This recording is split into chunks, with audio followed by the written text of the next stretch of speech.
லேவியராகமம் அதிகாரம் 21.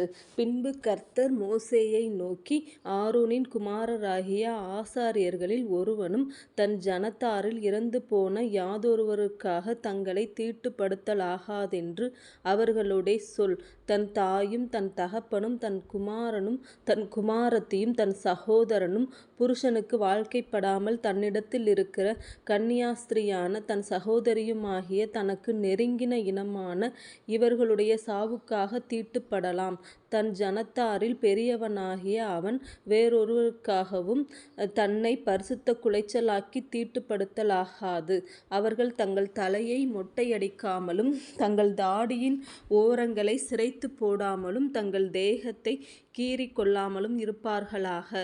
தங்கள் தேவனுடைய நாமத்தை பரிசுத்த குலைச்சலாக்காமல் அவருக்கேற்ற பரிசுத்தராயிருப்பார்களாக. அவர்கள் கர்த்தரின் தகன பலிகளையும் தங்கள் தேவனுடைய அப்பத்தையும் செலுத்துகிறவர்களாதலால் பரிசுத்தமாயிருக்க வேண்டும். அவர்கள் தங்கள் தேவனுக்கு பரிசுத்தமானவர்கள். ஆகையால் வேசியையாகிலும் கற்பு குலைந்தவளையாகிலும் விவாகம் பண்ணார்களாக. தன் புருஷனாலே தள்ளப்பட்ட ஸ்திரீயையும் விவாகம் பண்ணார்களாக. அவன் தேவனுடைய அப்பத்தை செலுத்துகிறபடியால் நீ அவனை பரிசுத்தப்படுத்த வேண்டும். உங்களை பரிசுத்தமாக்குகிற கர்த்தராகிய நான் பரிசுத்தராயிருக்கிறபடியால் அவனும் உனக்கு முன்பாக பரிசுத்தனாயிருப்பானாக. ஆசாரியனுடைய குமாரத்தி வேசித்தனம் பண்ணி தன்னை பரிசுத்த குலைச்சலாக்கினாள். அவள் தன் தகப்பனையும் பரிசுத்த குலைச்சலாக்குகிறாள். அவள் அக்கினியிலே சுட்டெரிக்கப்படக்கடவள். தன் சகோதரருக்குள்ளே பிரதான ஆசாரியனாக தன் சிரசில் அபிஷேக தைலம் வார்க்கப்பட்டவனும் அவனுக்குரிய வஸ்திரங்களை தரிக்கும்படி பிரதிஷ்டை பண்ணப்பட்டவனுமாயிருக்கிறவன் எவனோ அவன் தன் பாகையை எடுக்காமலும் தன் வஸ்திரங்களை கிழித்து கொள்ளாமலும் பிரேதம் கிடக்கும் இடத்தில் போகாமலும் தன் தகப்பனுக்காகவும் தன் தாய்க்காகவும் தன்னை தீட்டுப்படுத்தி கொள்ளாமலும் பரிசுத்த ஸ்தலத்திலிருந்து புறப்படாமலும் தன் தேவனுடைய பரிசுத்த ஸ்தலத்தை பரிசுத்த குலைச்சலாக்காமலும் இருப்பானாக. அவனுடைய தேவனின் அபிஷேக தைலம் என்னும் கிரீடம் அவன் மேல் இருக்கிறதே. நான் கர்த்தர். கன்னிகையாயிருக்கிற பெண்ணை அவன் விவாகம் பண்ண வேண்டும்.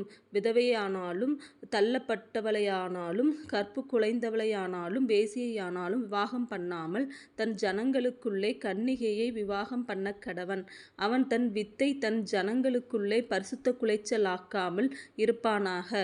நான் அவனை பரிசுத்தமாக்குகிற கர்த்தர் என்று சொல் என்றார்.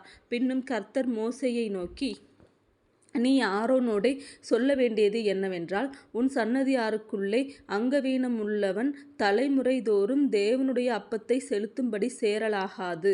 அங்கவீனமுள்ள ஒருவனும் அணுகலாகாது. குருடனானாலும் சப்பானியானாலும் குறுகின அல்லது நீண்ட அவயமுள்ளவனானாலும் காலொடிந்தவனானாலும் கையொடிந்தவனானாலும் கூனனானாலும் குள்ளனானாலும் பூ விழுந்த கண்ணனானாலும் சொரியனானாலும் அசருள்ளவனானாலும் விதை நசுங்கினவனானாலும் அணுகலாகாது. ஆசாரியனாகிய ஆரோனின் சன்னதியாரில் அங்கவீனமுள்ள ஒருவனும் கர்த்தரின் தகன பலிகளை செலுத்த சேரலாகாது. அவன் அங்கவீனமுள்ளவனாகையால் அவன் தேவனுடைய அப்பத்தை செலுத்த சேரலாகாது. அவன் தன் தேவனுடைய அப்பமாகிய மகா பரிசுத்தமானவைகளிலும் மற்ற பரிசுத்தமானவைகளிலும் புசிக்கலாம். ஆனாலும் அங்கவீனமுள்ளவனாகையால் அவன் என் பரிசுத்த ஸ்தலங்களை பரிசுத்த குலைச்சலாக்காத படிக்கு திரைக்குள்ளே போகாமலும் பலிபீடத் தண்டையில் சேராமலும் இருப்பானாக. நான் அவனை பரிசுத்தமாக்குகிற கர்த்தர் என்று சொல் என்றார். மோசே இவைகளை ஆரோனோடும் அவன் குமாரரோடும் இஸ்ரவேல் புத்திரர் அனைவரோடும் சொன்னான்.